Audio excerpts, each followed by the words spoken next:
My name's Quinn. I identify as transmasc, non-binary and queer. I first probably realised I had an eating disorder when I was about 14, although I didn't call it that. I just knew that I was really unhappy with my body, and I was unhappy with my body for about 35 years. And then I transitioned and things started getting better. This is my story.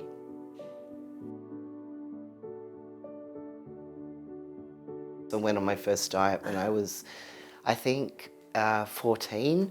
And from that point, from 14 until probably only about 4 years ago, I've been in this merry-go-round of either binging or starving, dieting or feeling terrible about overeating. So it's just this constant kind of cycle of restriction and then overeating, yeah.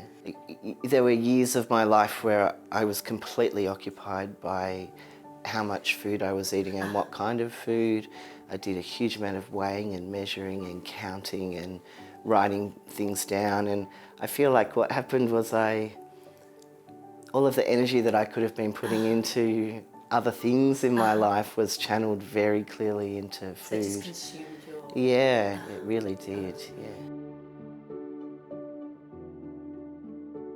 Yeah, I wasn't feminine looking. There's always been barriers for me. So I came out as a lesbian when I was 13, and then was in lesbian relationships until I was 40, and now I identify as transmasc and non-binary, and my partner's non-binary.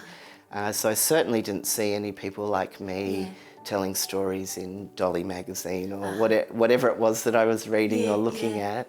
I certainly felt that services that supported eating disorders were for girls and women, and even though I identified as both a girl and a woman for most of my life, I looked like a butch lesbian, and I never felt like I belonged.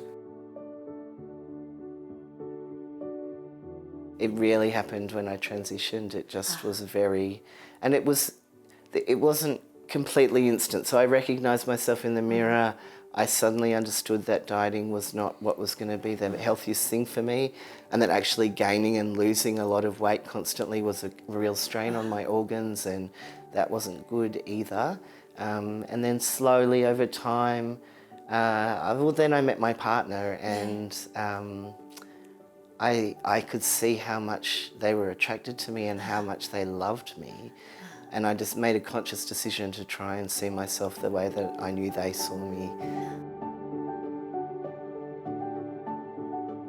Having more joy, feeling sexy. I had not felt sexy or good in that way in my body, really not since my early 20s, and I'm almost 45 now, so that's a long time of walking around feeling pretty bad and not being able to, I had a very specific thing about I would make sure I never saw my reflection in shop windows or accidental mirrors, and if I did, I would then feel terrible for hours or days afterwards. And so it was incredibly freeing, actually, to see myself, to see my own reflection and to like what I saw.